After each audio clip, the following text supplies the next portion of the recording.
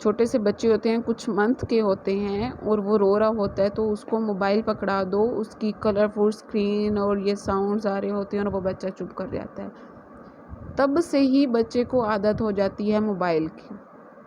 تو موبائل کس طرح ہیلپ فل ہو سکتے ہیں ان دا پازیٹیو وے، موبائل کس طرح ہماری جنریشن کو خراب کر سکتے ہیں. موبائلز بہت سائڈ پر ہو سکتے ہیں، اچھے بھی برے بھی.